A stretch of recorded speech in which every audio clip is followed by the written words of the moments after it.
Hi, Ken. Hi there again. We're back at it again.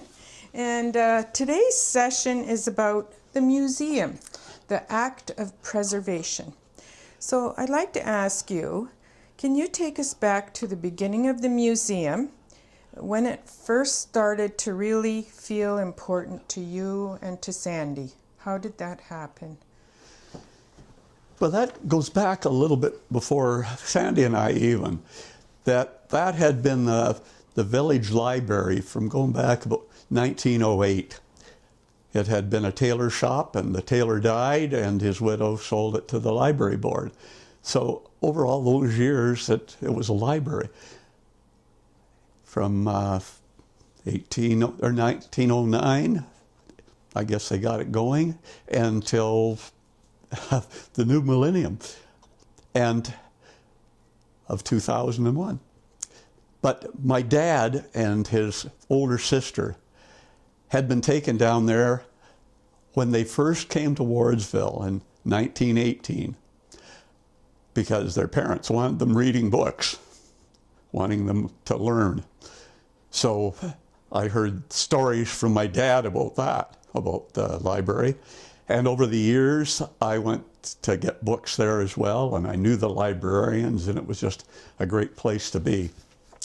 But as it turned out, back in 2000, I knew that the municipality, with amalgamation coming, that there would be a change of ownership, of use of that building, the library building.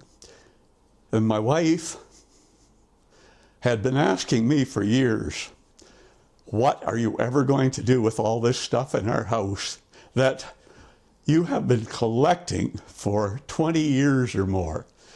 And I had to be quite honest, and I said, my dearest Sandy, I don't know. But then the door opened on this building that was going to be surplused. And I thought, I do not want this to just go into hands that don't care.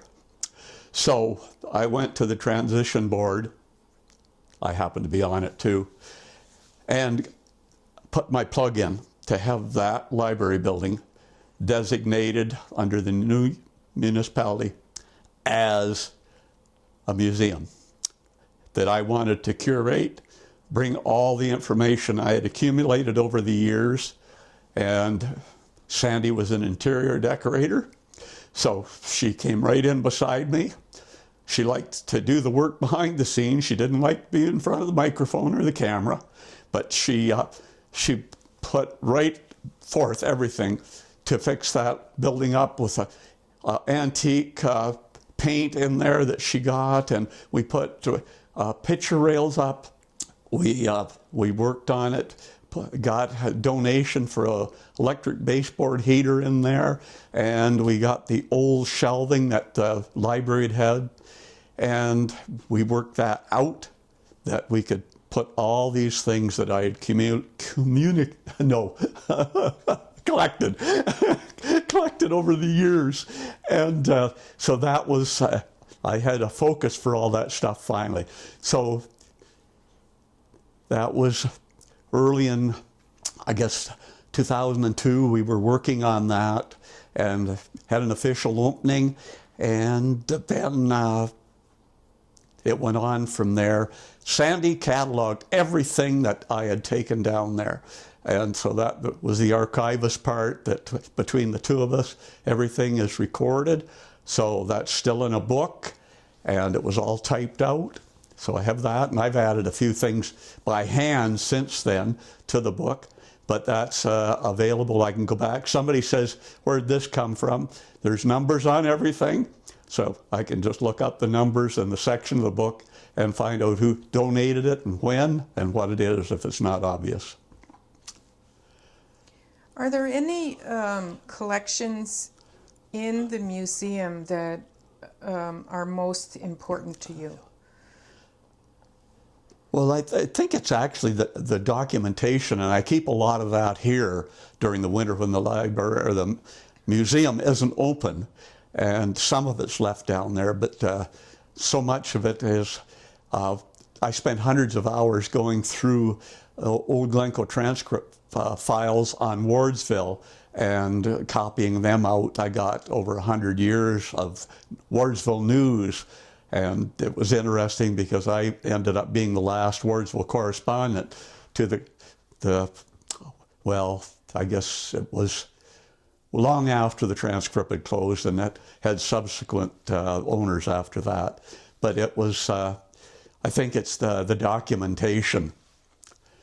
Some of the artifacts I have in there are just generic, but they have a meaning, and a lot I have that have actually come from the village of Wardsville over the years.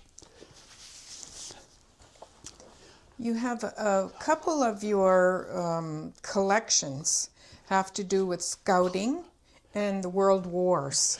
Yes, I got as many of the veterans of the Second World War as I could find, get donated to me, or made copies, and they're up on one wall of the museum, and I've got name plaques, came from the old community hall, and several other artifacts that go along with the Second World War. I got a little bit about the First World War, the veterans. First World War, there was 5 young men and one, well, not so young lady that volunteered. She was in the nursing corps, and she died overseas. And there was about, five men that died overseas during the First World War, and they were from the village.